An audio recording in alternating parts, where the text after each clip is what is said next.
nous allons regarder ce que sont les réalités du Bouddha. La dernière fois, nous avons vu que ces réalités du Bouddha ne sont pas des réalités en fait. Et c'est difficile à comprendre. J'ai moi-même un peu hésité avant de faire cet enseignement. Partant de ce principe, le terme bodhisattva, eh bien ce n'est qu'une simple désignation, un terme, sans fondement. En tous les cas, il est sans fondement du point de vue de la réalité non conceptuelle. De même, la vacuité, qui est le principe clé de la pratique de celui qui s'engage sur cette voie du Bouddha, à savoir le bodhisattva. C'est très très compliqué, mais on va essayer de décrypter tout ça. Alors le Bouddha dit Subhuti. Le Bouddha qui déclare que tous les phénomènes sont dépourvus de soi, que toutes choses sont vraiment dépourvues d'existence réelle. Le Tathagata dit qu'il est un bodhisattva. Tathagata, c'est le Bouddha. Ce passage du Sutra du Diamant touche l'un des concepts fondamentaux du bouddhisme, la vacuité. La vacuité qui est la nature illusoire des désignations. Les désignations qui ne sont que des mots basés sur le mode vibratoire, primitif de communication entre individus. Ce dialogue entre le Bouddha et Subhuti met en lumière plusieurs points essentiels que nous avons déjà abordés, et notamment dans l'enseignement précédent.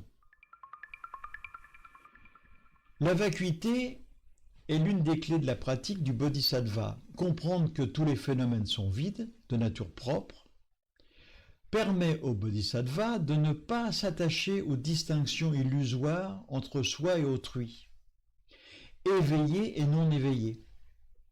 En effet, le bodhisattva agit pour le bien de tous les êtres. Et non pas à partir de l'idée d'un je qui agit ou d'un objectif à atteindre, mais à partir de la reconnaissance que tout est interdépendant et surtout que tout est impermanent. La compréhension de la vacuité par le bodhisattva ne doit donc pas être comprise comme rendant celui-ci froid et dénué de compassion.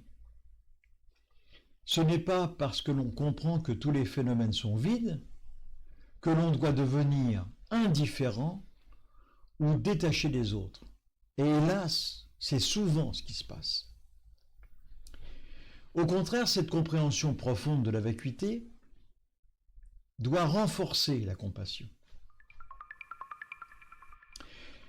Elle nous fait voir que la souffrance des êtres provient de leur ignorance, justement de la vacuité, et de leur attachement à cette fausse idée d'un moi.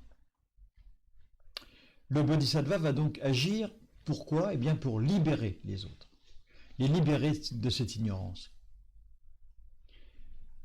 Mais lui, il sait que d'un point de vue ultime, il n'y a pas plus de bodhisattva qu'il y a d'êtres à sauver. Simplement, il ne le dit pas forcément.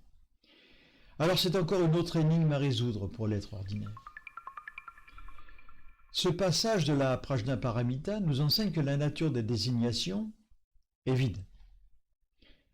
En effet, les termes comme bodhisattva, réalité du Bouddha, nirvana, sont de simples outils linguistiques qui pointent vers des vérités profondes,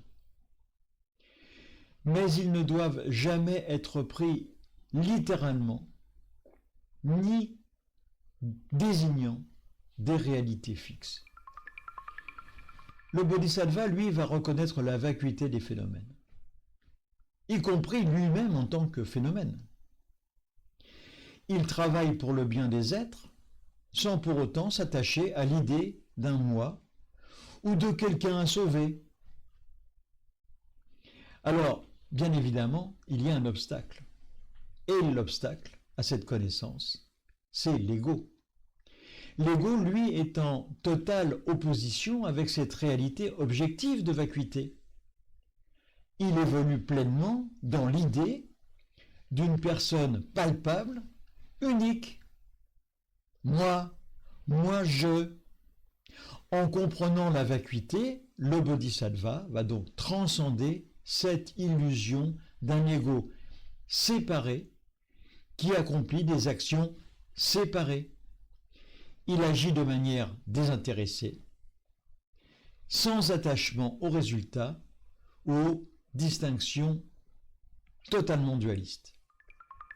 Alors, voyons maintenant comment appliquer cet enseignement dans la pratique quotidienne. C'est pas simple. Bien, tout d'abord, il est important de reconnaître que l'identité de moi, ou de bodhisattva, ou même la simple idée de sauver les autres, sont des désignations temporaires. Ce ne sont pas des réalités fixes.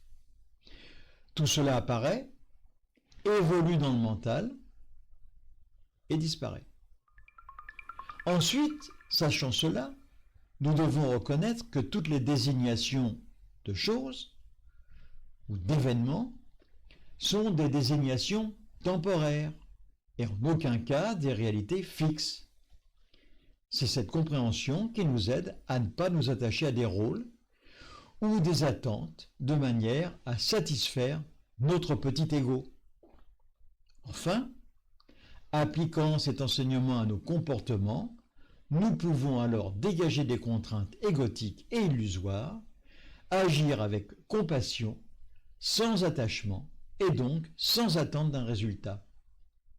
Dans la vie quotidienne, nous pouvons effectivement développer cette attitude de service, de compassion pour les autres, tout en reconnaissant que ces actions sont vides d'un ego qui agit. Cela permet une action libre, sans contrainte, spontanée, sans jamais se fixer sur des résultats ou des récompenses.